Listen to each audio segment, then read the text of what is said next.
Hey, it's live. I'm not alone. Oh, Nice, nice, classic. Eric's like, I am not alone. Haunted reflections in the painting behind you. don't look. Um, every time I go live, I'm like, note to self, get an intro video, and then I'll be watching like YouTube, and I'd be like, ooh, that would be a good one, like American Psycho checking the business card or something. I Yeah. see a bunch of clips, and I'm always like, oh, that'd be so good, but I always forget to screen cap it or whatever, make an intro. I have informed my family that I'm doing a stream, but they like to just bust into the door and make noise, so I make no guarantees of silence on my end. It's okay. It Yeah, adds to the ambiance. yeah. Yeah. It's like that one news report. It went viral because the kid wandered in while the like BBC guy Yeah. was trying to talk. Yeah. It ends up being That's why I have my camera facing a wall, so I don't get yeah, that. yeah. So 6 people watching. People are going to come in here. Mike Bancroft. He goes, "What's a Noirlem?" JP, you want to answer that? Noirlem is a portmanteau of noir and Harlem, and it's like the easiest elevator pitch, and it describes the work perfectly. It is a noir detective series that takes place in 1920s Harlem. And that's pretty much it. Like there's no surprises that kind of summarizes it. It's basically a series where, a lot of times people see the 1920s and it's very Great Gatsby. This is a little bit more kind of blue collar, kind of street. And yeah, it's just a detective series about a regular guy who lives in old New York, coming into his own as a detective and partnering with a rookie police detective. And they end up in these situations where they work together and they end up just kind of button heads and giving each other the business.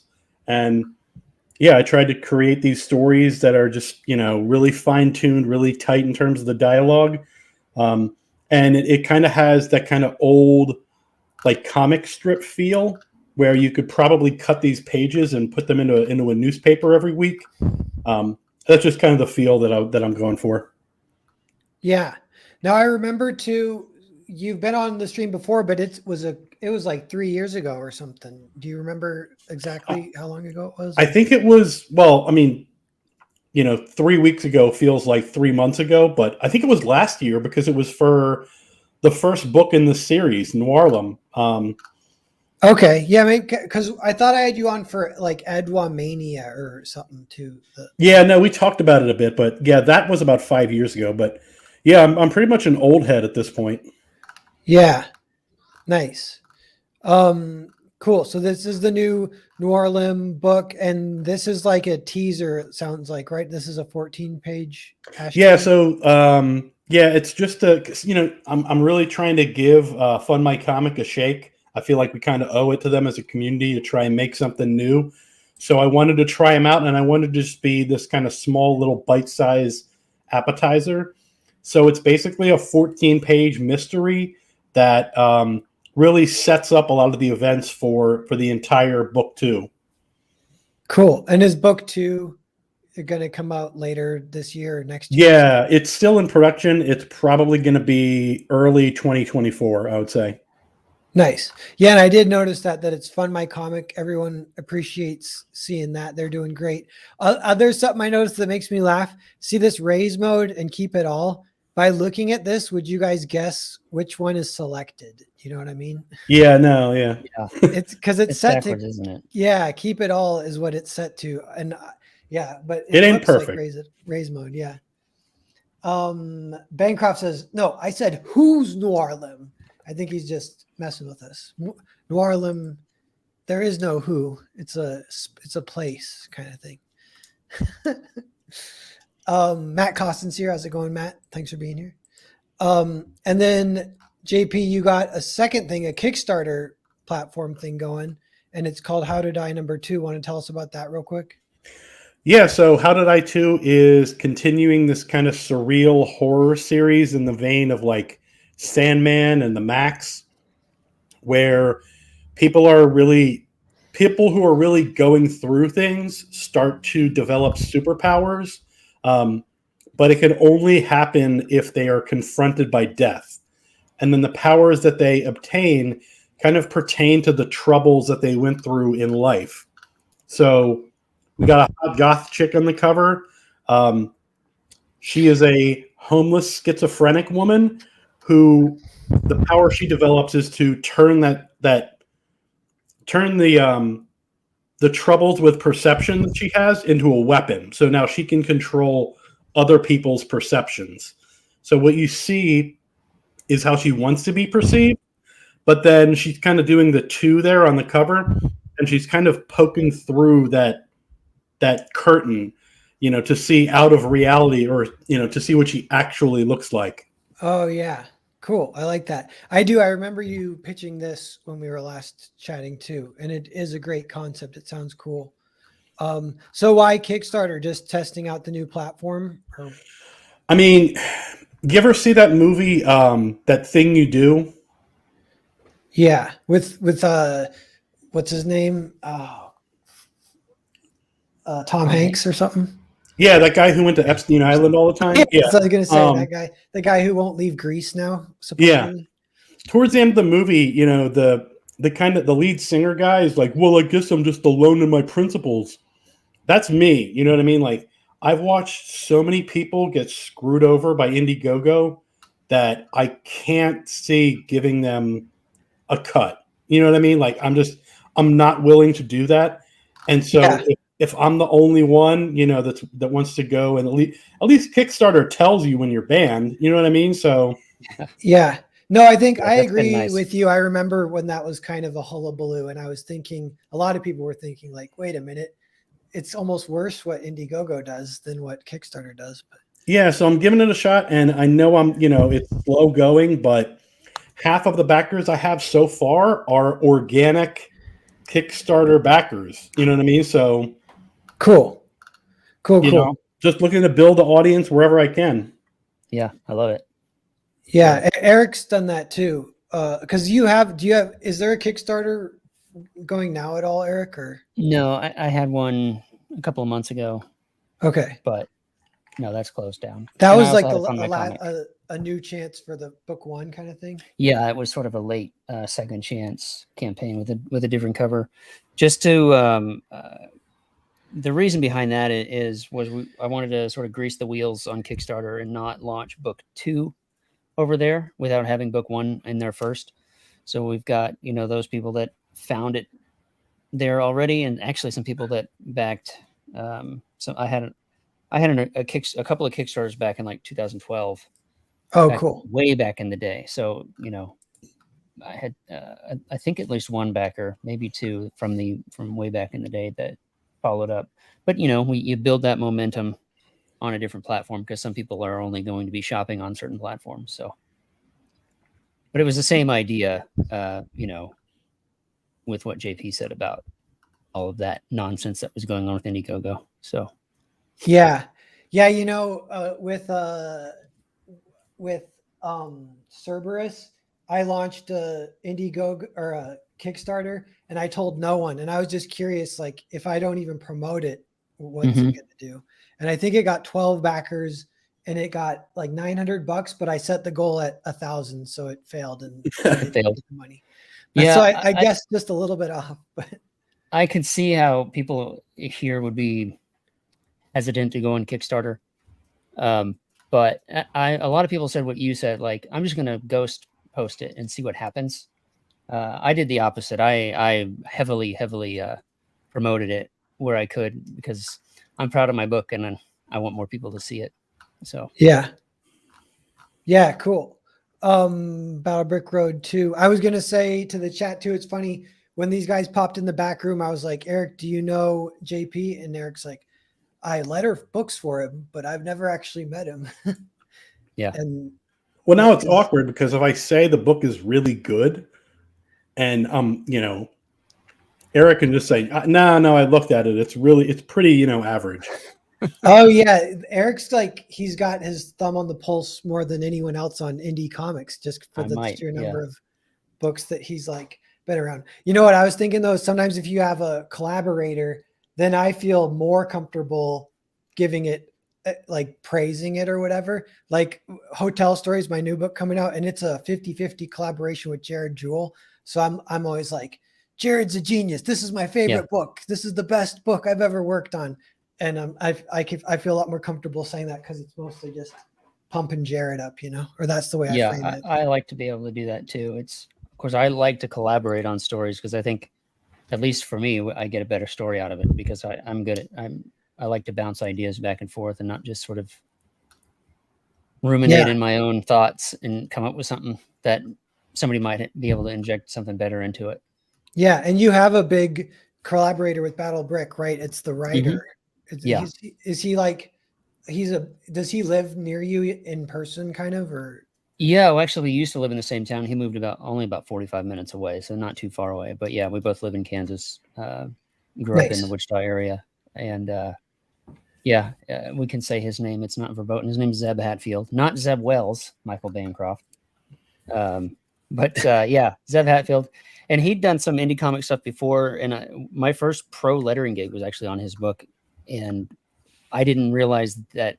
I didn't make the connection that he wrote that book, and then I was talking to him about working together all those years ago. So that was that was our meet cute, as the kids say. Oh, when your hands touched when you went to grab the same book or something. Yeah, the same. The pitcher of beer. Yeah. Yeah. One of you is like, so what's it called? So always tripping downstairs and stuff. And then he catches you. So clumsy. Yeah. Yeah. But when we're together, I'm not clumsy anymore. Yeah. Yeah. Cool. That's a good happy ending. It's cool that people like to be in the same town. I think is a lot more fun of like the brainstorming and over a beer or whatever, talking about like in a shady bar, the origins of Battle Brick Road or something like that. So want to tell us the quick origin story? Because so you say you were a letterer and he was a writer on the same project. And then you guys kind of met through that, realized you live in the same town. And then you reached out to him because you're like, hey, you're a writer. I got an idea. Is that kind of how it went? Yep. That sums it up pretty well. I had finished Flying Fortress. It was like 2016. And I was sort of tired of drawing comic books and doing the whole indie convention circuit. And so I was pursuing other art ventures at concept art and digital painting, illustration and stuff. And I got this idea that was just floating out there. I grabbed it and I said, this is mine now. And it was this Wizard of Oz meets Call of Duty kind of thing. And I had written a couple of synopses of what it would look like. And then I thought, well, this actually would be a pretty cool comic. So I started to go down that road, that yellow brick road, if you will. Yeah. And realized that I do like collaboration because I'd collaborated on Flying Fortress as well. And then Zeb and I met sort of randomly, and it was like, oh, hey, I lettered that. Well, you wrote that, and I brought him the idea. I brought him two ideas, and the Oz one is the one that stuck out to him. And we've been working on that ever since. Cool. Yeah. And it's been like 4 or 5 years or something, right? Since you started writing it and producing it. And then those initial concepts and stuff were like 2017, 2018, somewhere in there. Yeah. And that was like the real early CG, which you were around for all that, I'm pretty sure, right? You were lettering, like, did you letter your boy Zach's first book even? I don't know if that's true. Yeah, I lettered Jawbreakers. Yeah. Actually, my first gig was Graveyard Shift. I don't remember which one came out first, but those are the first two big ones. Nice. Yeah. And then of course you lettered Cyberfrog and you lettered Cerberus, my book, lettered JP's books. Yeah, that's cool. And you got picked up by Ripaverse too. So you're their main letterer and print preparation person, correct? So that is correct. With the occasional, I did the graphics for the campaign, for the ISOM campaign. So like all the like book tiers and bundle tiers and all that, I put all those together. So he even lettered the Lucent. I did. I hear Bancroft's voice when I read him. He's becoming an iconic Aussie.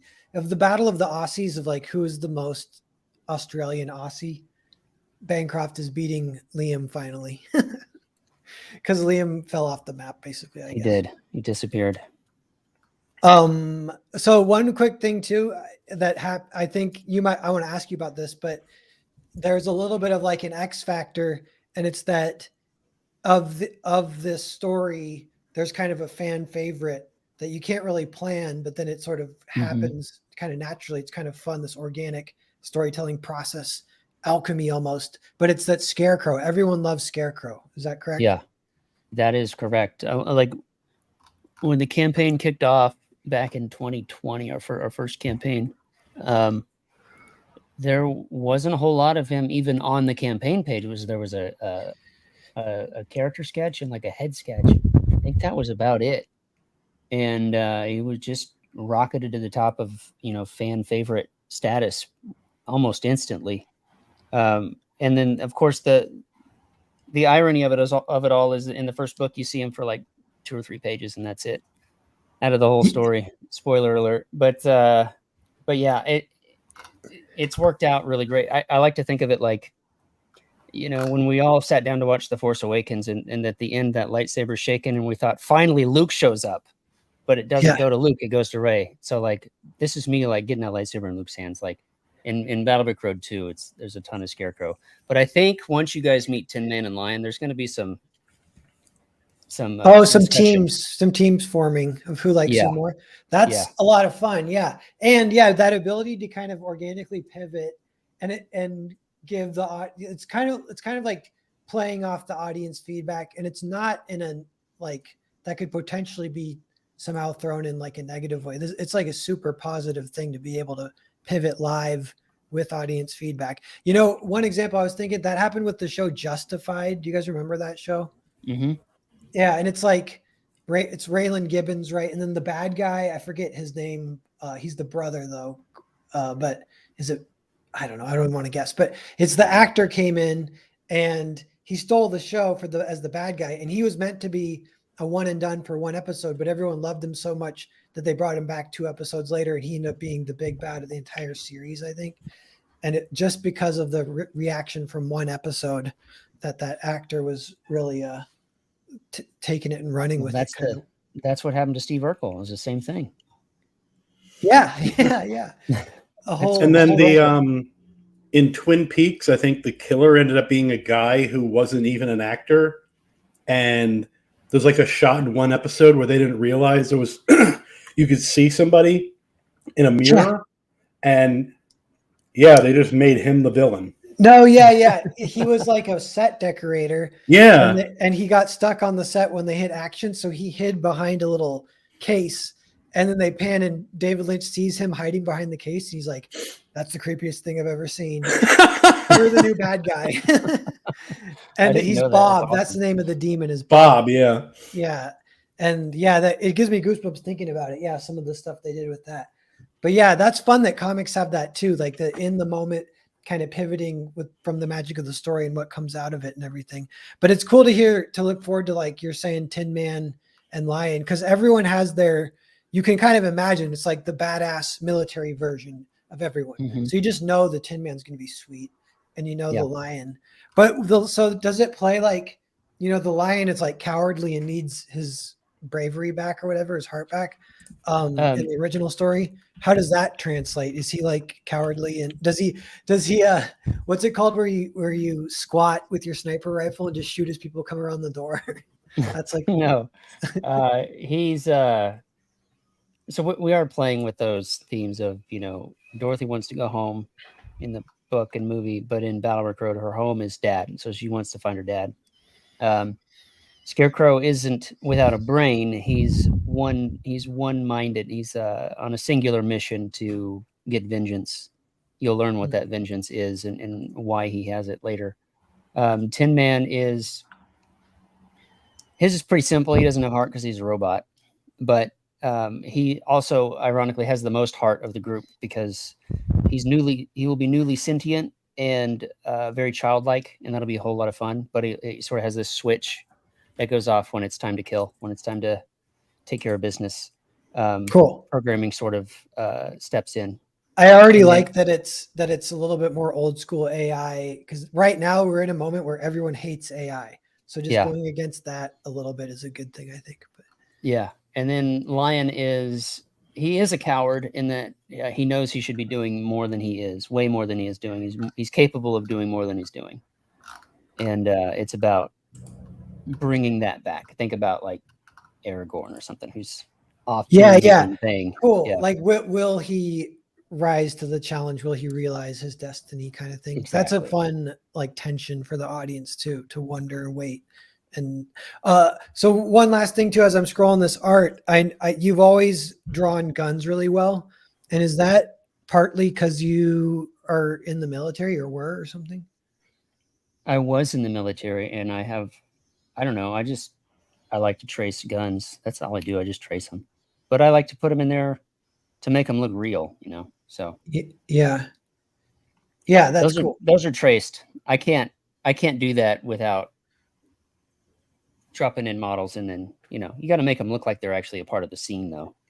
But Yeah, I think there's nothing wrong with that. That's just using the tools to get them looking good or whatever. yeah. But yeah, the art looks amazing. This is another one of those books that looks like could just so easily compete with anything in the mainstream. What about, has Battlebrick Road one or this one any plans to like publish it through Diamond somehow or anything like that? Or We had a discussion with a fellow creator at a Comic-Con who was saying that we should get published. Because under publisher, you have certain things that there's licensing opportunities because of the lawyers that they would have to be able to do things like that. I don't want to do that right now because I'd like to get the whole story done and out the door before we looked into anything like that. So yeah, eventually, I love this IP. I'd like to see it grow into different things, games, movies, TV, whatever. Beach tales for all. I mean, I think we've got something special here, more than just a comic. Like I'm really happy with it, and I know we've got an IP that sort of resonates really well a lot with yeah. people. So Even just I'd like to see it expand, but who knows? Battlebrick Road rolls off the tongue really well. So this is volume 2. How many total will it be? There'll be 4 volumes in total. Each book is comprised of 2 chapters, so it's a total of 8 chapters for the whole story, unless we go crazy and decide to add more, but I don't think we will. And then eventually would like to do like the Team Toto. Excellent. Eventually like to do like the full collected edition, but we'll see how that pans out. But yeah, 4 volumes total will be the sort of overarching wonderful Wizard of Oz story that we're trying to tell. And I think ultimately it'd end up around 270 pages, somewhere in that range, give or take a handful. That's what it's looking like right now. Cool. Like Yeah, the full thing. that's awesome. And then another thing to ask you about real quick is the website. So how did that process start? Because you have your own website here. It's crowdfunding on, and that's kind of cool too. So along with the lines of the conversation we were having earlier about banning on what I call corporate crowdfunding websites, I didn't want to have to deal with any of that. So while all the shadow, I mean, it's still happening.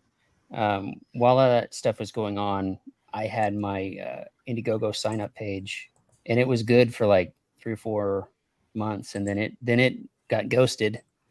So I was like, all right, I got to figure something else out. And I had seen other people doing it that time, like Eric July obviously had his own website, and Aerith was talking about everybody should have a Shopify. And I'd had my own URL for a while, battlebrickroad.com, and I just redirected it to the Indiegogo. And then sort of once we decided, let's try this on our own, we started building the site, and then took down the shadow banned Indiegogo and just sort of tried to move everything over here. I'm not abandoning the other platforms. I just want to lead with our platform. I want people to know that if they go to battlebrickroad.com, they're always going to find what's the latest and greatest within the series. Yeah, cool. And can you buy the first edition here too? Right now, it's only a part of a bundle. I have an older website with an older storefront on it that people have been buying. I have damaged copies like misprints and things like that where the spot gloss was misaligned that people have been picking up old copies of. I'm going to move that to this website sometime when I get the time to sort of just put up a second shop where you can sort of get a buy it now kind of thing and not a crowdfund. It'll be while this is live, I think, but you'll be able to get like the old books and like the patches and the stickers and things that are incidental that are just sort of taking up space right now that were extras during the first campaign that don't move very, very much. So Yeah, yeah. nice. Yeah, sounds good. It looks great. Yeah, the first campaign cracked 6 figures, young lady, as they say, which is awesome. So a lot of people have got the taste and know how awesome it is. And yeah, I think it's just a ton of potential, like you say, too, for when it's finally finished, either a collected edition or like a game. Man, the trailer for book 1 was so good that Thank you. I watched it, and then it literally inspired me to, I don't know if you saw that video montage I made of CG trailers and dramatic music, but yeah, I watched that Battle Brick Road trailer and I was like, that's what made me want to do that, as I started taking these clips and trying to sync them up with the music. Oh, that's nice. Cool. Yeah, I do remember that. That's awesome that inspired you. I can take zero credit for that. That was one of those things where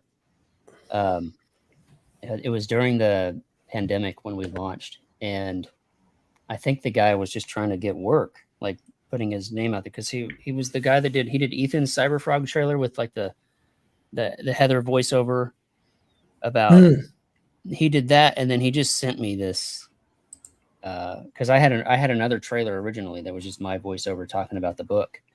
So yeah, he sent me that just sort of out of the blue. I was like, heck yes, thank you. Yeah.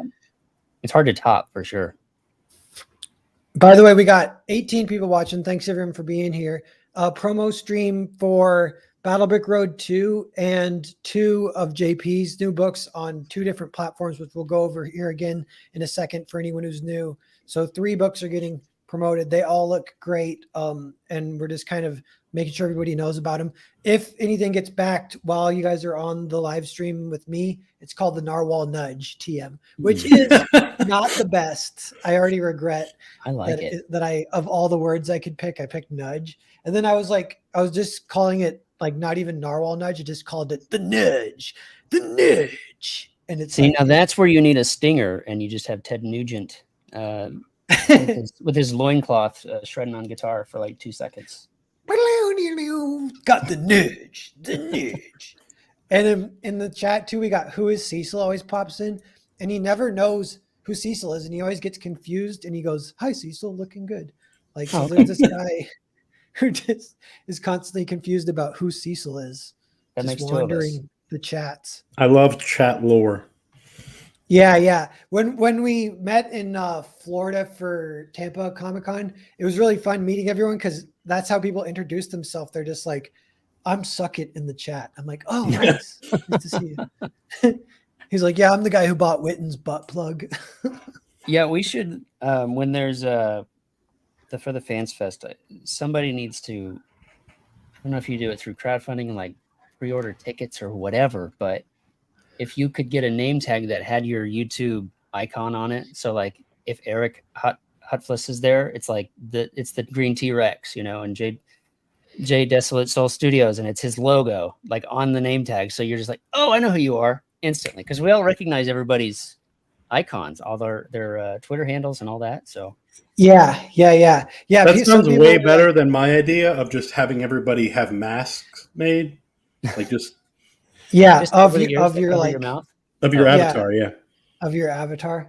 Yeah, there are people who are like taking notes and writing names, and then the chat, and then drawing lines to it and stuff Yeah. to keep everyone straight. That's what's on my wall right over here. That's behind the camera, actually, Yeah, connecting all the it's all dots. pointing to like your nemesis. You're like, who Yeah, is my it all nemesis? points back to Cecil. Yeah, yeah, yeah. So yeah, everyone, Battle Brick Road 2. Let's do it. Thanks a lot. And I want to go over Thank you. for the new people, Noirlem one more time. JP, tell us a little bit more about this, or give us kind of the pitch one more time. Oh yeah, sure. So it's a noir detective series that takes place in old New York. There are two mysteries here. A jazz musician gets stabbed in an alley in the middle of a recording session and actually dies while playing the piano. And then at a ritzy party across town, a woman falls to her death. And it's up to these two guys to kind of put the pieces together. And eventually, they have to take down a bunch of communist interlopers who are subverting the art scene in Harlem. Cool. Oh, and so Noirlem is there's an original graphic novel too. So this is a 14-page ashcan that's like the prime and the pump for the sequel to come out early next year. Mm-hmm. But we didn't discuss this yet, so this little image, this is from the previous book. So you can get it. I mean, it's a published graphic novel. You can get it at like Barnes and Nobles or Walmart. I have a couple on the campaign if you really need an autograph, or there's also some kind of goodies that come with it. The other thing that's really important is on the first campaign, I had gold Zippo lighters with the logo etched into it, and I have exactly 2 of those left. So if anybody wants to get a nice little detective story and have, a Zippo around just in case you get tied to a chair and you need to free yourself, I got 2 for you. Nice. It worked for Indiana Jones. It can work for you too. Yeah, exactly. Nice. Well, I mean, his dad set the tapestry on fire, but yeah. Well, the end goal was accomplished. Yeah. What was the process of getting Noirlem published? Who'd you go through? Or is it Marcosia? I think I see their little. Yeah. Cool.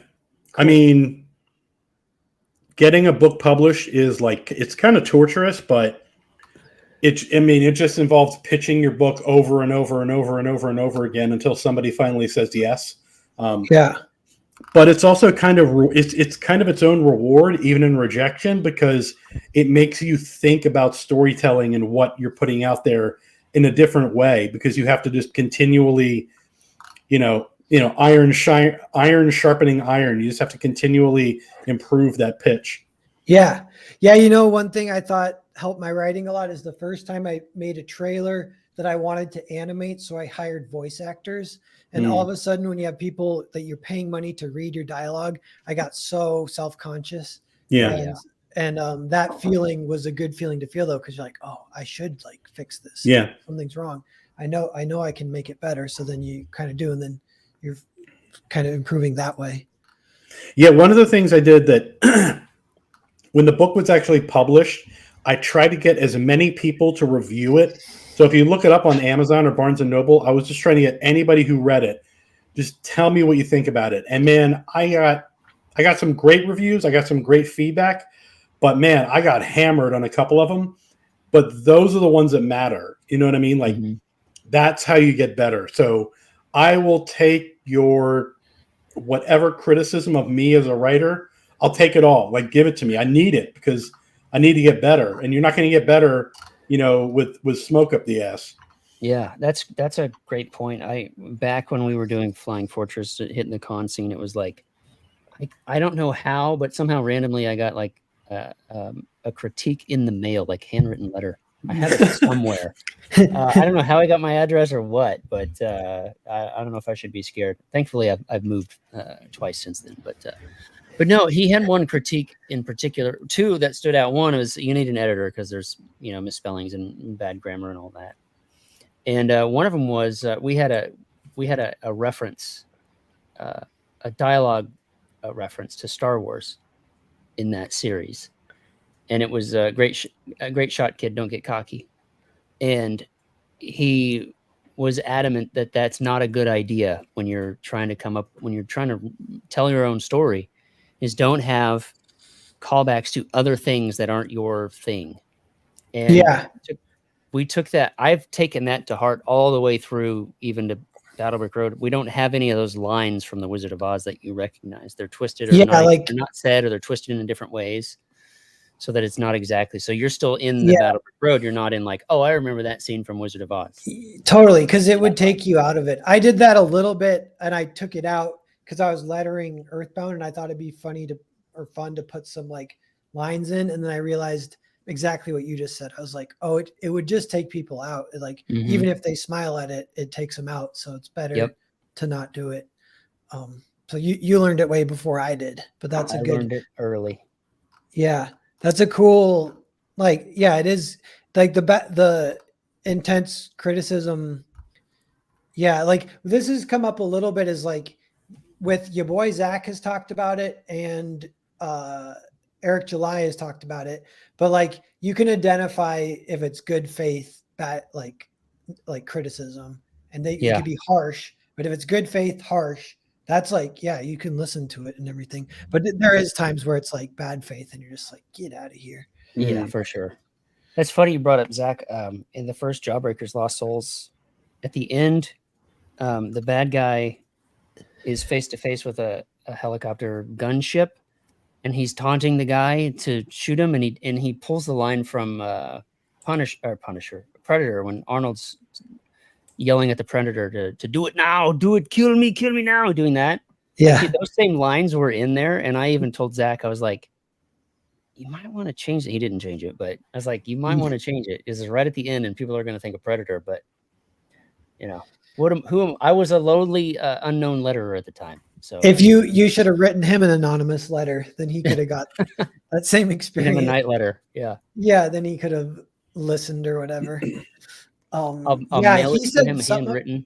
Yeah, he said something about criticism too that I kind of liked. It's like a little outside the box, and this is not like I don't even know how much I agree with it, but I do like it. But he said criticism is not actually for the person that it's criticizing, it's for everyone else, which actually that does make sense, because criticism exists as like a money-making venture. Like the only reason Ebert and Siskel was like a show that made a lot of money and they were famous it's because there's this economy of where it's valuable to people outside of just the person who did it. So they almost aren't even talking to, like, if they're critiquing like Predator or something, it's not even for the people who made Predator, it's for us. And then if you take in a lot and read a lot of criticism, you do get a little extra eye on what's good and what's bad. It can help you develop your sense of what you want to do with your stories. There's like famous critics that people can read that are like, where you're like, damn, criticism, it can be like an art form. It can also be super annoying, whatever. But I know Pauline Kael, and sometimes you see quotes by her. I follow an account on Twitter.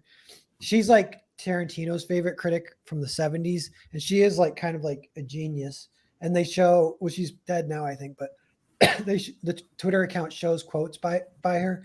Some of them are like maybe a little annoying, but a lot of them are like really insightful. And I'll bookmark them because I'm like, oh, that's like pretty fascinating. I want to remember that when I'm working on my own stuff or whatever.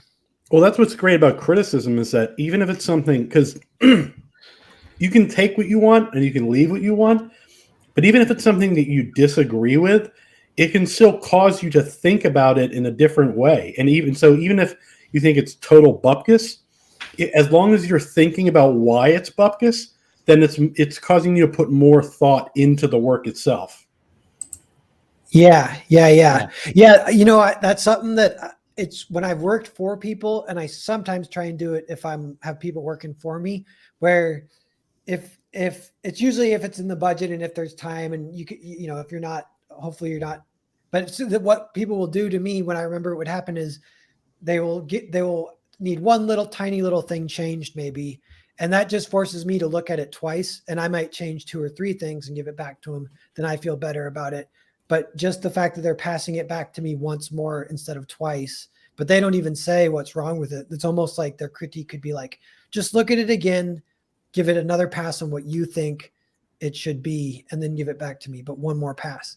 and that's almost like a valuable thing that can work if you have the time and the money or whatever. But yeah, I think that plays into the sort of walking away from it and coming back to it, because once you've sent it away, and this even as something as simple as when I send over lettered pages, and I say, okay, hit me back with any edits you got, because people always want to rewrite stuff, or they finally see it as a comic and think, oh, that line doesn't really work very well, or whatever it is.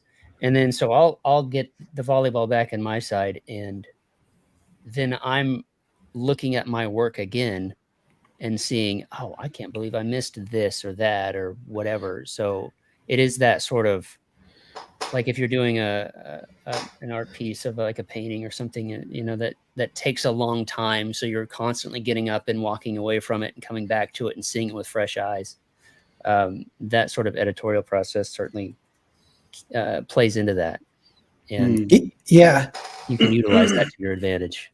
Yeah, in crowdfunding, we have a little more of an advantage. It's changed from the days of what I imagine kind of it used to be. Like I've been reading a lot about Cerebus from Dave Sim, and I guess he did 300 issues, and it took him like 30 years or whatever, and which is crazy. And he was consistent through the whole thing, and he did one issue per month.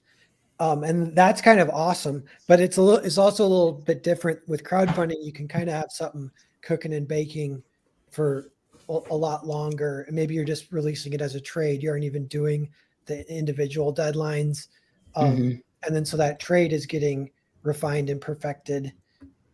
So it's just kind of interesting the way things have changed. Some of it makes me wish we could like recreate that. I think back on it, like, romantically. I'm like, oh, the days where the grind where they just did a book a month, that would be kind of cool to do. But if you actually have to do it, first off, like he had Gerhard helping with backgrounds, but it's like so hard to do if it's just you. It's like almost impossible to do a book a month with one person. Yeah. I was thinking, and this might be the dumbest idea ever, but do you think something like that could be accomplished at like a CG meetup? Like a little rough shot, comic jam where creators you have like a draft and teams form, and then people just kind of see what they can make over the course of like a day or two. Yeah. Now, granted, 24-hour comic. Yeah. I think that would be really fun. I've pitched it to people, and it's kind of like, it would have to be pretty organic how it comes up. Like if you got 4 people who are actually into it, actually going to do it, then they'd have to be ready to do it, and it would just be them. But then hopefully that would bring on more people, and more people want to do it. Maybe you do it a few times before it becomes a thing where CGs actually has these yearly comic things or whatever. Yeah, well, they do have 24-hour comic day. I don't know if they still do that, but I did it several years ago. It'd be kind of neat to, as a group of CGers, to say that, yeah, let's participate with that this year and see what we could come up with individually, and then maybe turn that into something else. That might be kind of neat. In my head, it seems like a fun idea, but it also seems like a powder keg. You know what I mean? Yeah. Yeah. The thing here is how it goes. Everybody's got their own IP. Everybody's wanting to make their own stories. So yeah, it would be like, all right, who's the writer or whatever, whose script, and that's always kind of hard. I've done that with film festivals, and it's the same thing. If it's a 24-hour film, and a lot of times they end up being terrible because it's everyone being like, I don't know, I don't want to step on any toes. Everyone's all saying that at the same time, and then like the one guy who steps up is like, all right, let's just do this, but that his idea is terrible or something. Yeah, but then every once in a while, though, you get like a gem. Like I think there was one of those for video games, and they ended up making that game Surgery Simulator. Yep. Oh, game's done. And that just came out of like a bunch of people trying to throw together a game, over the course of a day. Yeah. Yeah, I heard that Frankenstein by Mary Shelley was a weekend writing project during a party with like all those rich barons and stuff. And they all went away. He challenged them to all go away and write a short horror story. And she came back 2 days later with a full novel, and it was Frankenstein, which is kind of epic. But yeah, that kind of stuff is fun for sure.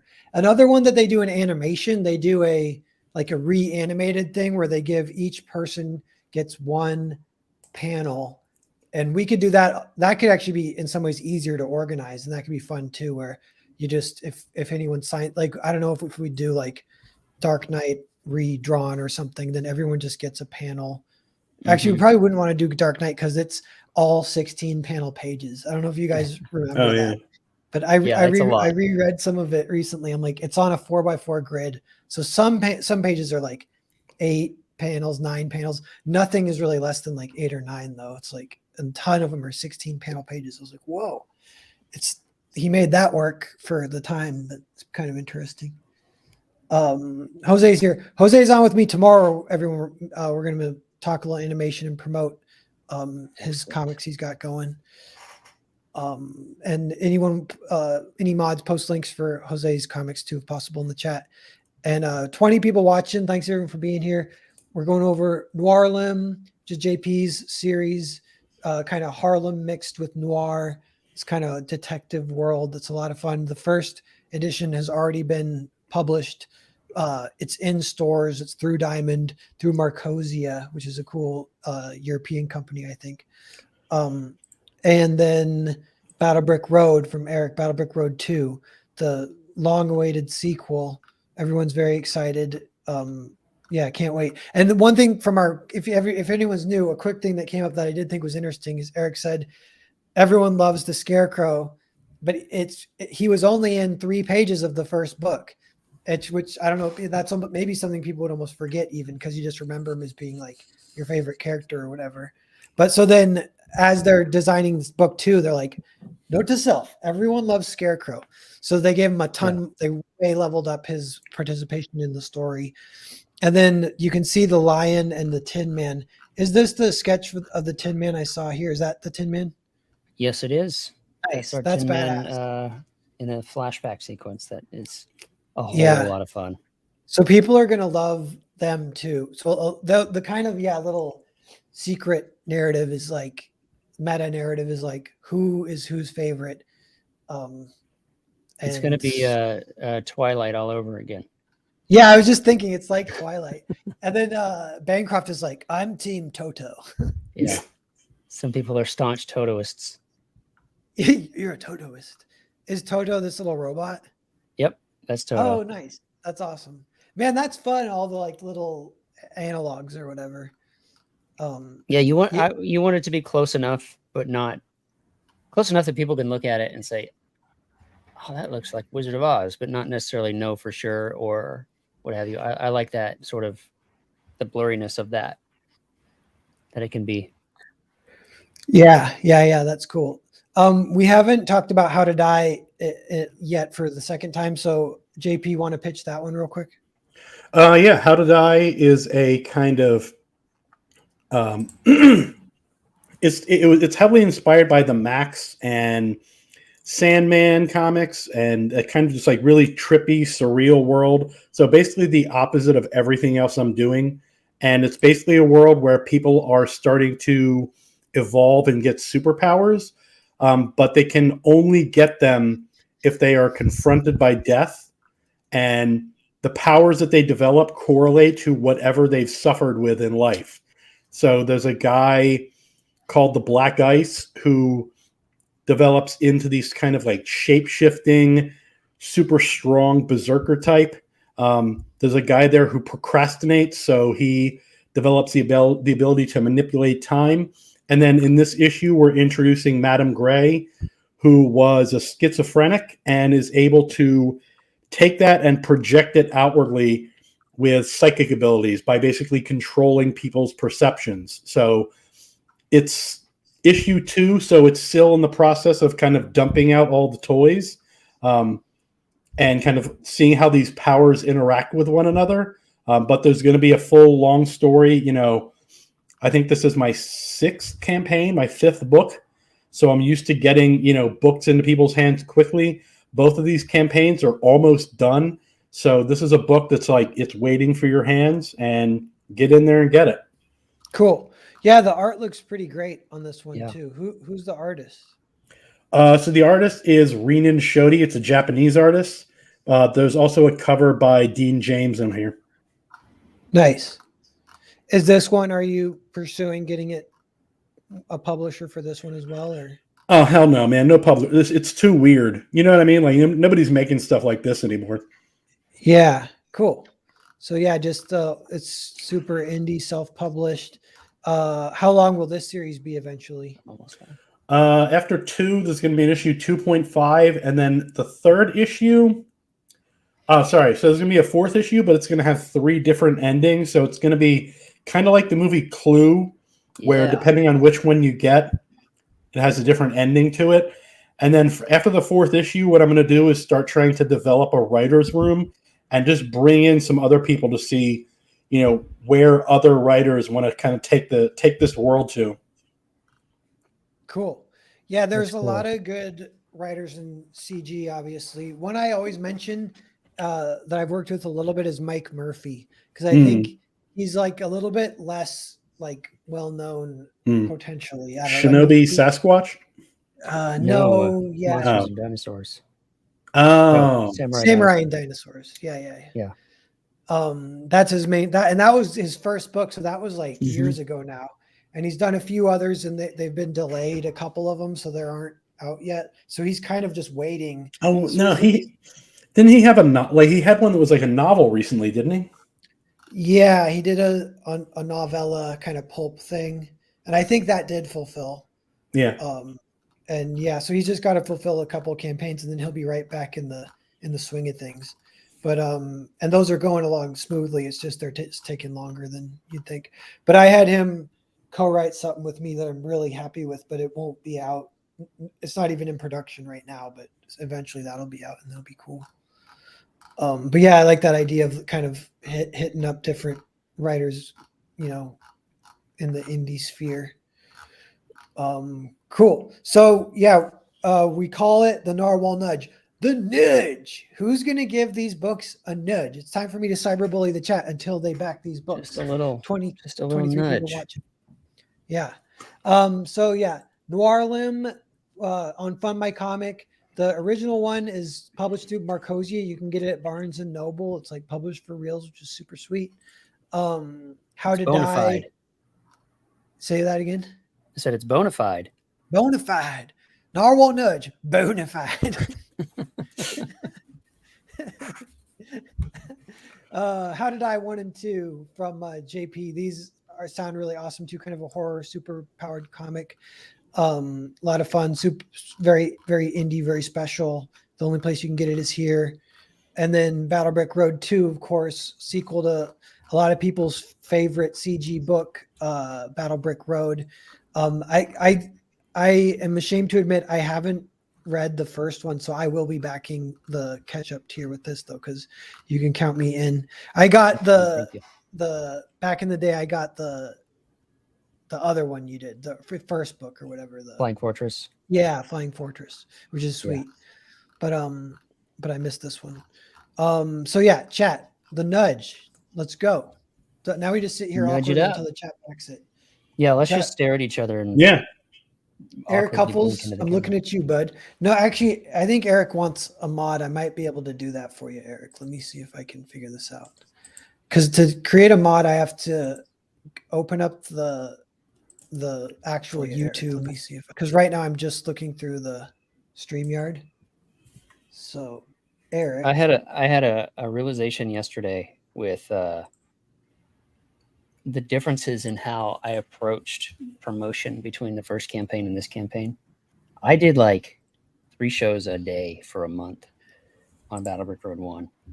And on 2, it's been like 3 shows a week. Yeah. So, and I'm also like weirdly okay with not pushing it so hard. Like, I don't know. It's nice to get out there and talk about it, but also like, I'm also trying to get it drawn and get it out the door sooner. So yeah. I just had that realization yesterday.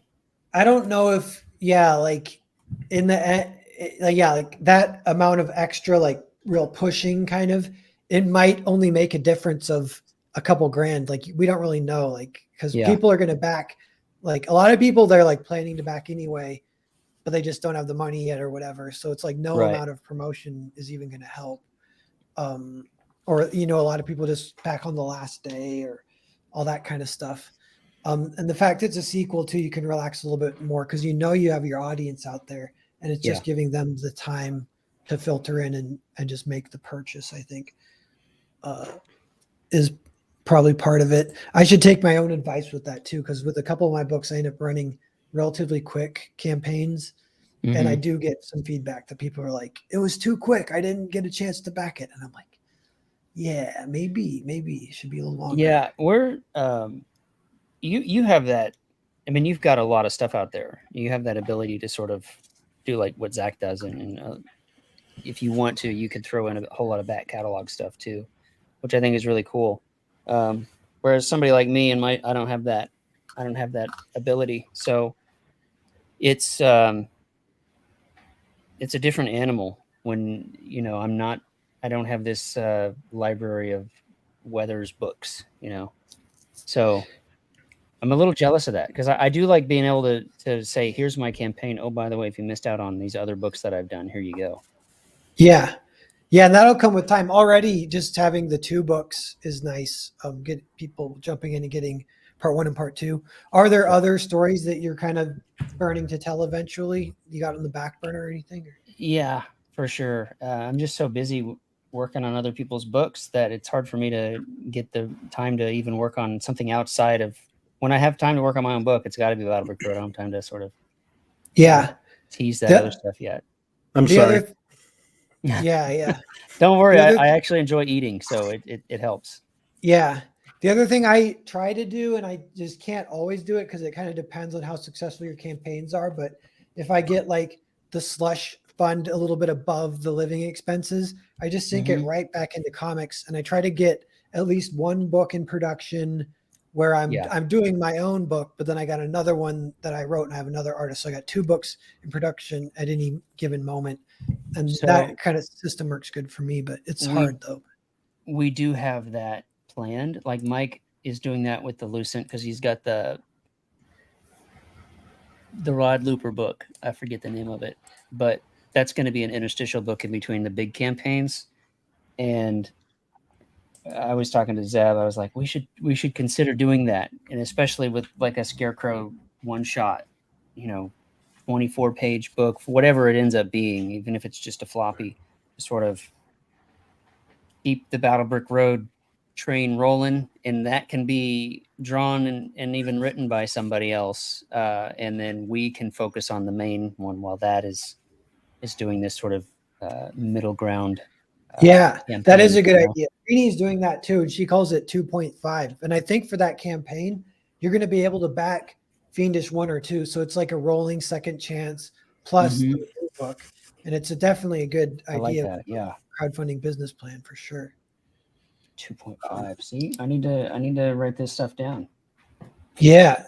JP, what about you? How's your like business plan work with? I basically always have something in the burner. Always got something in the oven. I try to write like every single day. So even if I don't have anything going on in terms of a story, a short story, a script for a YouTube video, I'm always trying to do something. Whoa. That was my phone. Sorry. I think the next property I'm going to move on to is going to be, because I do well in history. So I'm thinking 1880s, like the time when like gunslingers in the West were kind of dying out is also the time where Italian gangsters were coming over to starting to develop.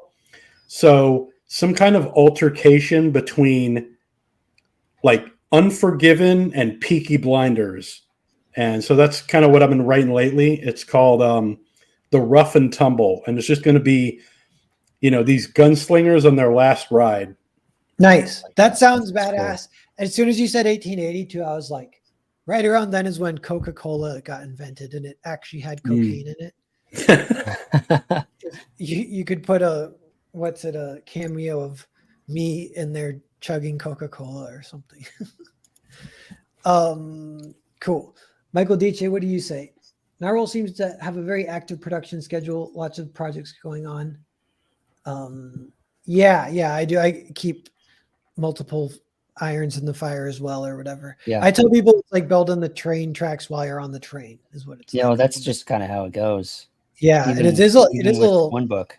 Yeah, a little stressful. Definitely like indie comics because we do everything, and that's one thing I a little proud of because you look at the mainstream and you can see how scared they are of crowdfunding, and you can just feel why. It's because they're like, oh, you're telling me I have to promote it and I have to like find a printer and then I have to ship it out to every individual backer, and you're like, yes, bitch, that's what you have to do, and that's what I do every single day. Yeah. But yeah. So we will kind of wrap it up here though. We've hit an hour. It's been great hanging with you guys and chatting and both of you, yeah, while the campaigns are still alive, we'll have you on again. Eric, we can have you on like even Creative Block sometime or something. That'd be fun. Yeah, and definitely keep your tour going. Not 3 a day, but definitely keep touring. I don't know if you've been more on than one a week is where I should at least be. So yeah, nice.